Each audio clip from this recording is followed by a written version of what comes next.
My girlfriend demanded I babysit her sister's 3 demon children every weekend so they could go clubbing. I said no. She said step up or get out. So I got out, and then I, 29, got hit with the ultimatum 3 weeks ago on a Thursday night. My girlfriend, 27, and I had been together for 2 years, living in my condo for the past 8 months. Things were decent until her sister moved back to town 6 months ago with 3 kids, ages 3, 5, and 7. Let me be clear about these kids. I'm not exaggerating when I say they're feral. The 7-year-old threw a remote at my TV last time they visited, cracked the screen $380 to replace. The 5-year-old colors on walls. The 3-year-old screams. Constantly. Just screams for the joy of it. Her sister doesn't discipline them. At all. Says she's gentle parenting, which apparently means letting them destroy everything while she scrolls TikTok. The demand came out of nowhere. We were watching TV when my girlfriend turned to me, dead serious. So my sister needs you to watch the kids every Saturday and Sunday. What? She and her boyfriend want to go clubbing on weekends, get their social life back. The kids cramp their style. I actually laughed, thought she was joking. I'm serious, you're off weekends, you're just sitting around anyway. I'm sitting around in my own place because I work 50 hours a week and need downtime. It's only 2 days. Step up, be a man, help family. They're not my family, we're not even engaged. Her face went cold. So that's how you see us? Not family? That's not what I said. I said I'm not babysitting 3 kids who destroy my stuff every weekend so your sister can go party. She needs this. She's a single mom who's been through hell. She has a boyfriend who apparently also wants to go clubbing instead of watching his girlfriend's kids. He's not their dad. He shouldn't have to. But I should. I'm not even their uncle. She stood up, hands on hips. Here came the ultimatum. You need to decide what kind of man you want to be. The kind who steps up and helps, or the kind who's selfish. If you can't do this one thing for me, for my family, then maybe you need to reevaluate if you're ready for a real relationship. I stared at her. This woman I'd been with for 2 years, who'd moved into my place rent-free because she was saving for a business, who drove my old car because hers died and she couldn't afford payments, who I'd just helped pay $1,200 in credit card debt for last month. Let me get this straight. If I don't babysit your sister's kids every single weekend, you're threatening to leave? I'm not threatening anything. I'm telling you to step up or get out. Then I'm out. Her jaw dropped. What? You heard me. I'm not doing it. And if that's your line in the sand, then we're done. You're seriously choosing to be alone over helping for a few hours? I'm choosing not to be voluntold to babysit every weekend for the foreseeable future. There's a difference. She grabbed her phone, started texting furiously. You're gonna regret this. Cool, start packing your stuff. You've got till Sunday. I went to the bedroom, locked the door. Heard her on the phone immediately, presumably with her sister, voice getting louder and more hysterical. Whatever. I was done. Update 1. The weekend was a nightmare. Not because I regretted my decision, I didn't, but because of the sheer entitlement that followed. Friday morning, her sister showed up, pounding on my door at 7 a.m. I was getting ready for work. Opened the door. There she stood with all 3 kids. You need to watch them today. My boyfriend and I are going to look at apartments. No. What? Your sister doesn't live here anymore. Neither do your childcare problems. She said you guys had a fight. You'll work it out. Just watch them for today. Not happening. Goodbye. I tried to close the door. She stuck her foot in it. Are you serious right now? What kind of person refuses to help? The kind who doesn't get voluntold to provide free childcare. Move your foot. They're just kids. What's wrong with you? Your boyfriend can watch them. He lives with you. He has to work. So do I. In about 30 minutes. Move your foot. The 7-year-old chose that moment to try to run past me into my condo. I blocked him. Nope. Not today, buddy. Her sister scooped him up, glaring at me. You're an asshole. My sister deserves better. She had better. Then she tried to volunteer me as a free weekend nanny. Have a good one. Closed and locked the door. Could hear her yelling outside for another minute before she left. Got to work, texted my girlfriend. Your sister tried to drop the kids off. Don't send people to my place. Her response, you're being ridiculous. This is why we're having problems. Me, We don't have problems. We're broken up. Get your stuff by Sunday or I'm packing it myself. No response. Saturday, I changed my locks. Called a locksmith, paid $220, new deadbolt installed by noon. Also changed my garage code and gave my building's front desk explicit instructions. My ex-girlfriend is not a resident and should not be allowed up without me approving it first. Sunday at 10 a.m., doorbell rings. Building called up first. It's her sister, and their mom. I let them up. Had everything packed already. Took me most of Saturday. Her clothes, toiletries, that stupid collection of decorative pillows she insisted on, her yoga mat she never used, everything in boxes by the door. They came in, well, tried to. I blocked the entrance. Boxes are here. You can take them. Her mom started immediately. Young man, you can't just throw her out. I didn't throw her out. She gave me an ultimatum. I made a choice. Now she has until end of day to collect her belongings. My girlfriend's eyes were red. She'd been crying. For a second, I almost felt bad. Then her sister opened her mouth. This is insane. All she asked was for a little help with the kids. She demanded I babysit every single weekend indefinitely. That's not a little help. That's free labor. They're kids. You're supposed to love them like family. I'm not family. Your sister and I were dating. Past tense. Her mom jumped in. You've been together 2 years. You don't throw that away over babysitting. She threw it away when she issued an ultimatum. I just called her bluff. My ex finally spoke. Can we please talk?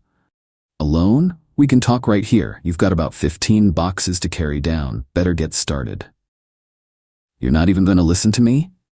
About what? How I'm selfish for having boundaries? How I should sacrifice my weekends? Nah, I'm good.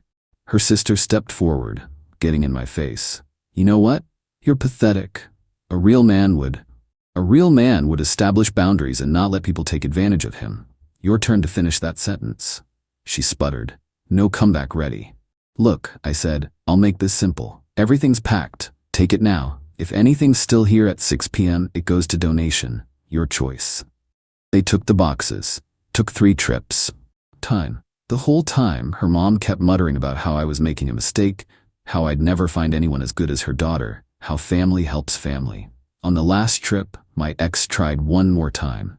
I can't believe you're doing this over something so stupid. It's not stupid to you. You literally ended our relationship over it. You said step up or get out. I got out. I didn't mean. You meant it. You don't give someone an ultimatum unless you're prepared for them to choose the other option. You weren't. That's on you. They left. I deadbolted the door, checked every room, found one of her hair straighteners in the bathroom, tossed it in a box, left it in the hallway with a note. Forgot this. Felt weird the rest of the day. Not sad, exactly. More like relieved. Like I'd been carrying something heavy and finally put it down. Update 2 week 2 is when things got properly insane.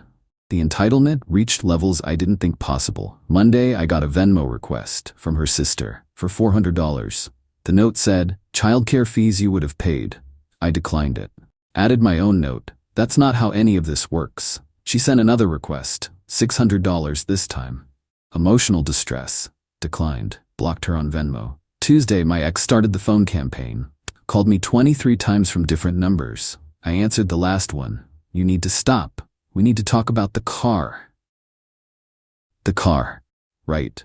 My old Honda Civic. I'd been letting her use it because her car died 8 months ago and she couldn't afford payments. Title, insurance, registration, all in my name. She'd been promising to save up and buy it from me for $3,500. What about it? I need it. For work. Then buy it. We agreed on $3,500. I'll sign the title over when you pay. I don't have $3,500. Then I guess you don't have a car. You can't just take it. I've been driving it for months. Borrowed. You've been borrowing my car. Borrowing ends when we're not together. Bring it back by Friday or I report it stolen. Stolen? It's not stolen. I've been using it. With my permission, which I'm now revoking. Friday, 5 p.m., keys in car. I hung up. She called back 14 more times. Didn't answer. Wednesday brought a new player. Her dad. He called my work number. Someone gave it to him. Probably her mom. We need to discuss your behavior. Who is this? This is my daughter's father. You owe her an apology. I don't owe anyone anything. This conversation is over. Now you listen here. I hung up. He called back. I sent it to voicemail. He left a message about respect and manning up and how his daughter deserves better. Deleted it. Thursday, the sister showed up at my building again. Building called me first. I told them not to let her up. She apparently threw a fit in the lobby. Security had to ask her to leave. She posted about it online. I know because 3 people sent me screenshots. Some rant about how I was keeping her from her sister and showing my true colors. Comments were split, half agreeing with her, half pointing out that I wasn't obligated to let anyone into my private residence. I didn't respond to the post, just screenshotted it and saved it, just in case. Friday at 3 p.m., my ex texted from yet another number.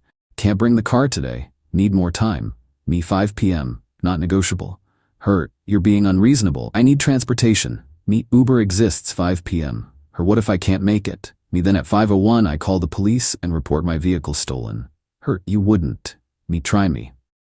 4:57 p.m., she pulled into my building's garage. I met her there. She got out, threw the keys at me. They hit the ground. You're an asshole. Keys on the ring. Leave.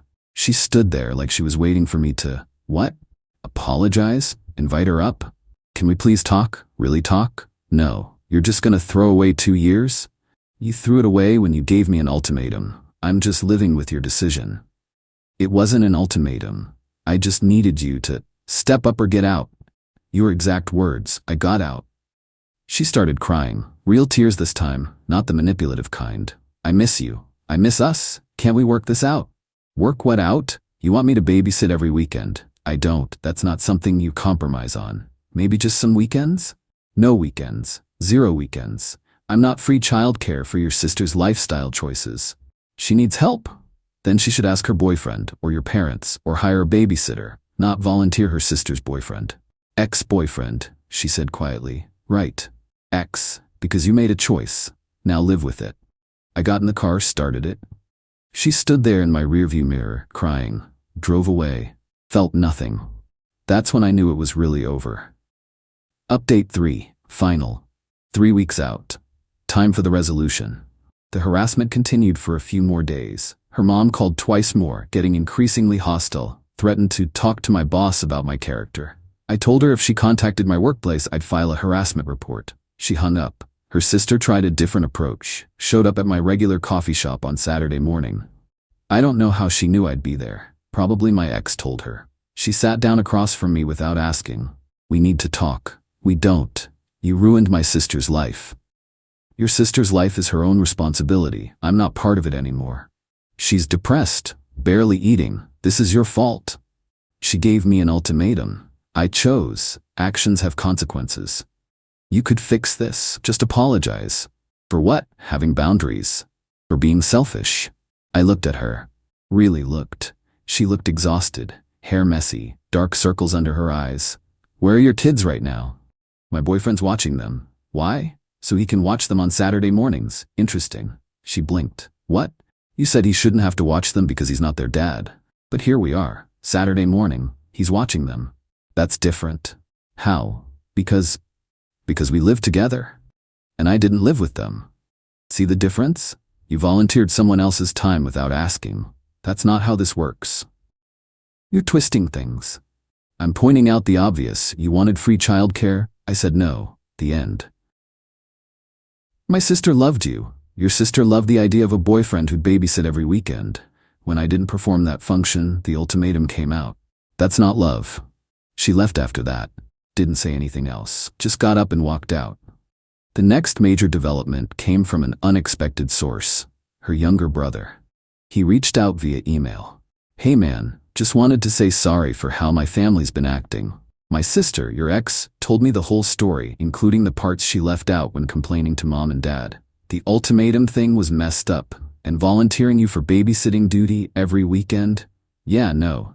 My other sister, the one with kids, pulls this stuff with everyone. She's entitled as hell. Anyway, you dodged a bullet. Good luck. I appreciated that. Responded with a simple, thanks for reaching out. But the real conclusion came 2 days ago. I was at the grocery store when I ran into her. My ex, she was with some guy. Not her sister's boyfriend, someone new. We made eye contact. She looked away fast, kept walking. The guy with her didn't even notice. That's when it hit me. She'd already moved on, or was trying to, and I realized So had I. I'm not dating anyone, not rushing into anything, but I'm good. Better than good, actually. My place is quiet. I come home to peace. My weekends are mine again. I've been catching up on projects I'd put off, fixed the screen door that'd been broken for months, painted the spare room, little things. The financial aspect worked out better than expected, too. She'd been living rent-free for 8 months. I'd been covering her car insurance, $140 a month, her phone, $65 a month as part of my plan, groceries mostly, streaming services. Quick math? I was out about $800 a month supporting her lifestyle. That money's back in my account now. Feels good. The car situation resolved itself too. I sold the Honda a week ago for $4,200, more than I'd offered it to her for. Used the money to cover the TV she cracked and had a nice chunk left over. Her sister actually sent me one final text yesterday from a different number. "Hope you're happy. My sister's moving on. Found someone better." I replied, "Good for her. I'm happy too." And I meant it. Not in a bitter way. Genuinely meant it. Because here's the thing. The ultimatum was a gift. It showed me exactly who she was and what she valued. She valued her sister's convenience over our relationship. She valued being able to volunteer my time without asking. She valued the appearance of having a helpful boyfriend over actually having a partner. And when I didn't perform that role, when I had the audacity to say no to being free weekend childcare, the mask came off. The entitlement wasn't just her. It was the whole family system. Sister expecting everyone to accommodate her lifestyle. Mom backing her up. Dad calling my work. They all believed they were entitled to my time, my space, my resources. And when I said no, I became the villain. But I'm okay being the villain in their story. Because in my story, I'm the guy who knew his worth and didn't compromise it. Would things have been different if she'd asked instead of demanded? Maybe. If she'd said, "Hey, my sister's struggling, could you help out once in a while?" I might have said yes occasionally. Emphasis on occasionally and voluntarily. But she didn't ask. She demanded, then threatened. And that told me everything I needed to know. Life's too short to be someone's free labor. Too short to be with someone who sees you as a resource to exploit rather than a partner to respect. I'm 29. Got a decent job. Own my place. Got friends who actually respect my time. That's enough. The whole situation tells something important. When someone gives you an ultimatum, they're doing you a favor. They're showing you exactly how much they value you. And sometimes the answer is not enough. My ex wanted someone who'd step up and sacrifice his weekends indefinitely for her sister's convenience. I wanted a partner who respected my boundaries and didn't volunteer my time without asking. Those two things were incompatible. The ultimatum just made it clear. She got out. And honestly, so did I. Haven't heard from any of them in 4 days now. I think they finally got the message, or maybe they found their next target. Either way, not my problem. I'm sleeping better, eating better, actually enjoying my weekends again, caught up with some friends I'd been neglecting, started a new book, normal stuff. And you know what? It's nice. Really nice. So to anyone dealing with similar situations, trust your gut. If someone tries to volunteer you for major ongoing commitments without asking, that's a red flag. If they respond to your boundary with an ultimatum, that's a bigger red flag. If they get their family involved to pressure you, that's the whole dang flag factory. You're allowed to say no. You're allowed to have boundaries. You're allowed to walk away from ultimatums. And if that makes you the bad guy in their story, so be it. Better to be the bad guy in someone else's story than the doormat in your own. End of update. End of situation. On to better things.